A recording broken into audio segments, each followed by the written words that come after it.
Good morning students. आज हम class 7th का chapter second nutrition in animal में जो इम्पोर्टेंट फैक्ट थे वो करेंगे। कुछ मैंने इम्पोर्टेंट फैक्ट करवा दिए थे, कुछ रह गए हैं और कुछ क्वेश्चन आंसर है जो एक्सप्लेन करने हैं। ध्यान से देखना है। देखो, उसके बाद है हमारे पास स्यूडोफोडिया। स्यूडोफोडिया क्या होती है? एक प्रोसेस होती है जिसके दौरान अमीबा होता है जो वो सीधा भोजन को अंदर गुटक जाता है, उसको बोलते हैं स्यूडोफोडिया। देखो, अमीबा इन गल्फ टीनी पार्टिकल। अमीबा होता है जो एक बहुत छोटा जीव होता है जो जल में रहता है। वो क्या करता है अमीबा? इन गल्फ टीनी पार्टिकल, छोटे छोटे जो भोजन के क्या हैं टुकड़े हैं उनको गुटक जाता है वो फूड भोजन के with the help of false feet. उसके जो नकली पैर बनाता है वो उसके द्वारा, उसको क्या बोलते हैं? स्यूडोफोडिया। देखो, इसकी पिक्चर दिखा रहा हूँ आपको, यहाँ पे देखेंगे ध्यान से। ये अमीबा है हमारे पास, ये फूड पार्टिकल हो गया। अब जैसे ही इसको ये फूड पार्टिकल क्या होगा, दिखाई देगा या फिर ये कह सकते हैं महसूस होगा, तो ये क्या करता है? अपने पैर बना लेता है। देखो, यहाँ पे अपने दो पैर बनाए हुए हैं इसने, दो पैर बना लिए और इस फूड पार्टिकल को चारों ओर से घेर लिया। इसको घेरने के बाद ये क्या करेगा? इसको अंदर ले जाएगा। अंदर ले जाने के बाद इसमें से जो एनर्जी होगी वो सारी निकाल लेगा और इस एनर्जी को निकालने के बाद जो वेस्टेज होगा उसको बाहर निकाल देगा। ये प्रोसेस रहती है स्यूडोफोडिया में। फिंगर लाइक प्रोजेक्शन उत्पन्न होती हैं अमीबा की बॉडी से, जो हेल्प करती है उसको लोकोमोशन में। लोकोमोशन मतलब उसको एक जगह से दूसरी जगह में जाने में, ठीक है। इसको क्या, ताकि वो क्या कर सके? फूड कैप्चर कर सके। यहाँ पे हम कहेंगे pseudopodia is the process by which amoeba take their food, ठीक है। फ्रॉम द सराउंडिंग भी कह सकते हैं, ठीक है। ये था आपका स्यूडोफोडिया। उसके बाद है हमारे पास इस लेसन के क्वेश्चन आंसर। देखो, क्वेश्चन है name the type of carbohydrate. उस कार्बोहाइड्रेट का नाम बताइए that can be digest by ruminants, जो रूमिनेंट्स के द्वारा क्या किया जाता है? डाइजेस्ट किया जाता है, पचाया जाता है। रूमिनेंट्स मतलब घास खाने वाले जो पशु होते हैं उनके द्वारा, बट नॉट बाय ह्यूमन्स।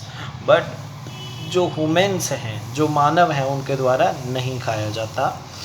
वो कार्बोहाइड्रेट का नाम बताना है। गिव द रीजन आल्सो, और उसके पीछे जो कारण है वो भी बताना है।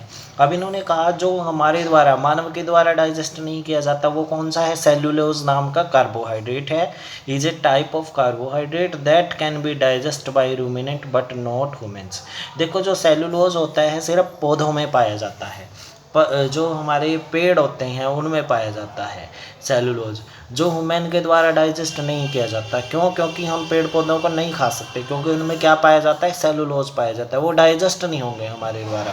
इसलिए ये कह रहे हैं cellulose is a type of carbohydrate that can be digest by ruminants, जो घास खाने वाले पशुओं के द्वारा तो पचाया जाता है बट नॉट बाय ह्यूमन्स, पर मानव के द्वारा नहीं पचाया जाता।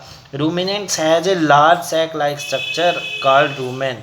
कहते हैं रूमिनेंट्स होते हैं जो घास खाने वाले पशु होते हैं, have a large sac like structure, उनके अंदर सैक लाइक स्ट्रक्चर होते हैं, थैलीनुमा, बड़े बड़े थैलीनुमा क्या पाए जाते हैं? स्ट्रक्चर पाए जाते हैं, अंग पाए जाते हैं। इस कॉल्ड रूमेन, उनको क्या बोलते हैं? रूमेन बोलते हैं। विच इज़ प्रिपेयर्ड, या फिर प्रेजेंट कह सकते हैं, which is present in between the small intestine. अब इन्होंने कहा कि रूमेन कहाँ पे होगा? स्मॉल इंस्टेटाइन और लार्ज इंस्टेटाइन के बीच में, स्मॉल इंस्टेटाइन और लार्ज इंस्टेटाइन के बीच में पशुओं के अंदर। The cellulose is digest here by the action of certain bacteria. और सेलुलोज होता है जो पेड़ पौधों में, वो किसके द्वारा कहाँ पे डाइजेस्ट किया जाता है? रूमेन में। रूमेन कहाँ पे पाया जाता है? सेलुलोज जो स्मॉल इंस्टेटाइन है और लार्ज इंस्टेटाइन है उसके बीच में। देखो, सेलुलोज है जो कहाँ पे डाइजेस्ट होगा? रूमेन में। रूमेन कहाँ पे पाया जाता है? स्मॉल इंस्टेटाइन और लार्ज इंस्टेटाइन के बीच में। तो वहाँ पे क्या होते हैं? रूमेन में कुछ बैक्टीरिया होते हैं जो which are not present in the humans, जो ह्यूमन्स के अंदर नहीं पाए जाते, इसलिए हम किसका डाइजेस्ट नहीं कर सकते, सेलुलोज का डाइजेस्ट नहीं कर सकते। ठीक है, समझ आशा है सबको समझ में आ गया होगा। उसके बाद हम आगे चलते हैं। ये देखो question number 10, right one similarity and one difference between nutrition in amoeba and human beings. कहते हैं एक तो हमने समानता बतानी है और एक हमने डिफरेंस बताना। डिफरेंस मतलब विभिन्नता, सिमिलैरिटी मतलब एक समानता। ठीक है, सेम सेम जिसको बोल सकते हैं हम। जैसे सिमिलैरिटी है इसमें, अगर हम सिमिलैरिटी की बात करें, both amoeba and human use digestive juice to digest food. देखो दोनों ही भोजन को डाइजेस्ट करने के लिए, पचाने के लिए जूस का इस्तेमाल करेंगे।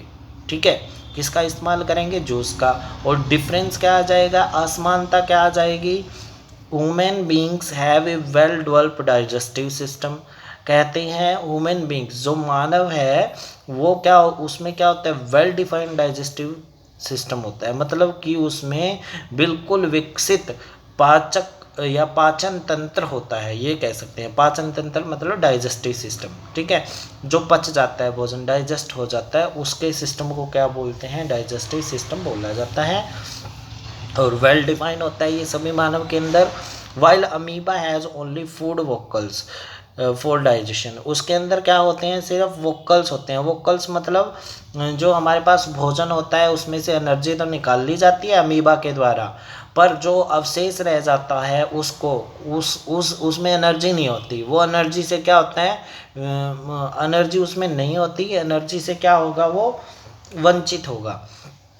ऐसे वोकल को ऐसे फूड पार्टिकल को क्या बोलेंगे, वोकल बोलेंगे, क्योंकि इसके अंदर एनर्जी नहीं है, तो उसको फूड वोकल बोलेंगे हम। For digestion amoeba has only food vocal for digestion. Digestion के लिए किसका उपयोग करता है, वो फूड वोकल का उपयोग करता है। उसके बाद है हमारे पास next, can we survive on raw leafy vegetable grass discuss. क्या हम सिर्फ घास फूस खाकर, घास हो गए, पत्ते हो गए, या फिर वेजिटेबल सब्जियां खाकर सर्वाइव कर सकते हैं, रह सकते हैं, ये बताना है। नहीं, क्योंकि अभी बताया था मैंने कि जो हमारे पास घास होता है या फिर कोई पत्ते होते हैं या फिर हमारे पास वेजिटेबल होती हैं, उनमें क्या पाया जाता है, सेलुलोज पाया जाता है। क्या पाया जाता है, सेलुलोज। सिर्फ सेलुलोज के द्वारा हम क्या नहीं कर सकते, हम सर्वाइव नहीं कर सकते। देखो, raw leafy vegetable are sources of minerals. ठीक है, सोर्सेज ऑफ मिनरल्स तो होते हैं, cellulose, water and vitamins, but beside these body, हमारी बॉडी को इनके अलावा किसकी ज़रूरत पड़ती है, कार्बोहाइड्रेट की, प्रोटीन की आल्सो। अब देखो, सिर्फ सेलुलोज खाकर तो हम, विटामिन्स और मिनरल्स खाकर तो हम क्या नहीं रह सकते, जीवित नहीं रह सकते। हमें कार्बोहाइड्रेट की ज़रूरत है, फैट की ज़रूरत है, प्रोटीन की ज़रूरत है। तो ये तो हमें किससे नहीं मिलेंगे, लीफी वेजिटेबल से नहीं मिलेंगे, ग्रास से नहीं मिलेंगे, तो हमें किससे मिलेंगे फिर, ये अदर फूड पार्टिकल से मिलेंगे। So survival on raw leafy vegetables is not possible, ये पॉसिबल नहीं है। Okay dear students, have a nice day.